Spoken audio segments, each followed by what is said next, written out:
Gümüş perde altında bir ulumuyor. Klasik korkuya dönüş. Gümüş perde uzun zamandır gece yaratıklarının avlanma alanı olmuştur. Karanlık çöktüğünde bu yaratıklar beyaz perdede hayat bulur. Vampirler, zombiler ve tabii ki kurt adamlar onlarca yıldır izleyicileri büyüledi. Bu yaratıklar korku sinemasının vazgeçilmez unsurlarıdır. Stephen C. Miller'ın yönettiği Werewolves bizi bu likantropik terör dünyasına baş aşağı dalışa geçiriyor. Film, klasik korku unsurlarını modern bir dokunuşla harmanlıyor. Bu sıradan bir kurt adam filmi değil, yaratık filmlerinin altın çağına geri dönen aksiyon ve korkunun heyecan verici bir karışımı. 1980'lerin korku filmlerine bir saygı duruşu niteliğinde. Werewolves, ani korkulara veya elde çekim hilelerine bel bağlamıyor. Bunun yerine, atmosferik gerilim ve derinlemesine karakter gelişimi sunuyor.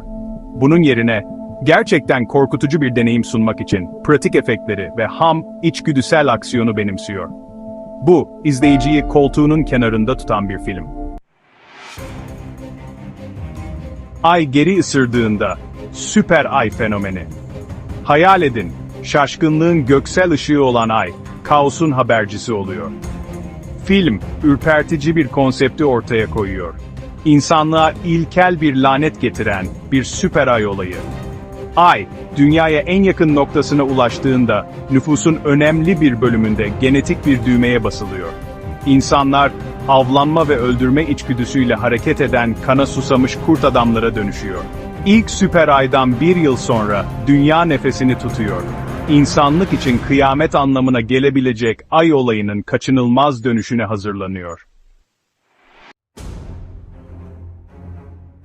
Kahramanlar ve ulumalar, kurt adamların karakterleri.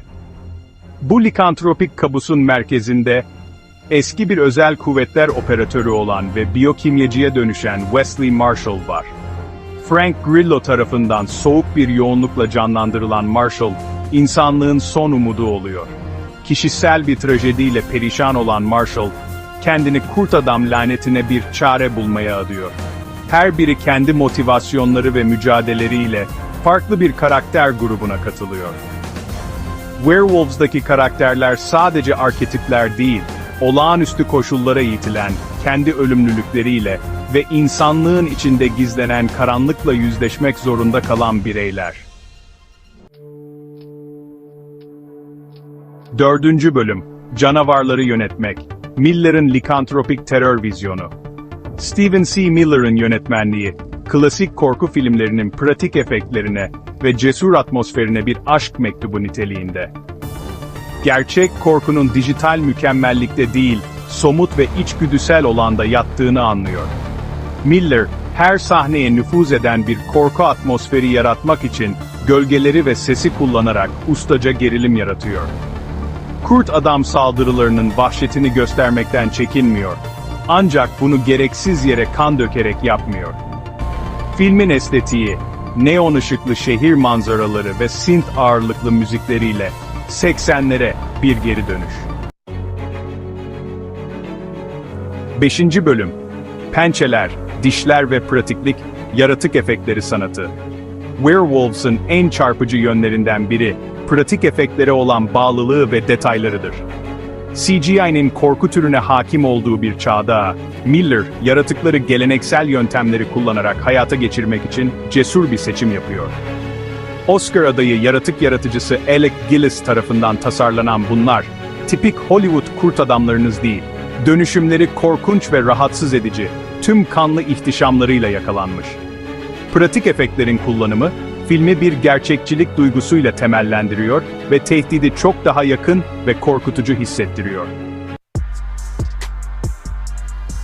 6. Bölüm, Durup Bilmeyen Bir Av, Werewolves aksiyonunun heyecanı. Werewolves sadece korkulara dayanmıyor, aynı zamanda aksiyon cephesinde de başarılı. Bu yaratıklar sadece korkutucu değil, aynı zamanda inanılmaz derecede hızlı ve güçlüdür. Film, baştan sona yoğun kovalama sahneleri, acımasız dövüş sekansları ve nefes kesen gerilim anlarıyla amansız bir heyecan yolculuğu. Her sahne, izleyiciyi koltuğunun kenarında tutacak şekilde tasarlanmış. Miller, hikayeyi, karakterlerin umutsuz hayatta kalma mücadelesini yansıtan bir aciliyet duygusuyla ileri itiyor. Karakterlerin her biri, hayatta kalmak için kendi yollarını bulmak zorunda kalıyor. Aksiyon sekansları yaratıcı bir şekilde koreografiye tabi tutulmuş ve kurt adamların hızını, çevikliğini ve ham gücünü sergiliyor. Bu sahneler, izleyicilere gerçek bir adrenalin patlaması yaşatıyor.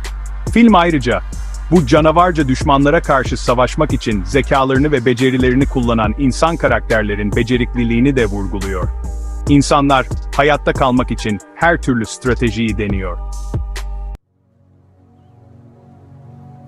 7. bölüm, yeni bir kurt adam filmi türü, Nihai Karar.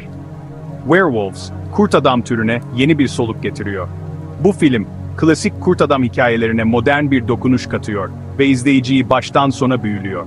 Klasiklere saygı duyan ve aynı zamanda kendi yolunu çizen, korku, aksiyon ve pratik efekt sihirbazlığının heyecan verici bir karışımını sunan bir film.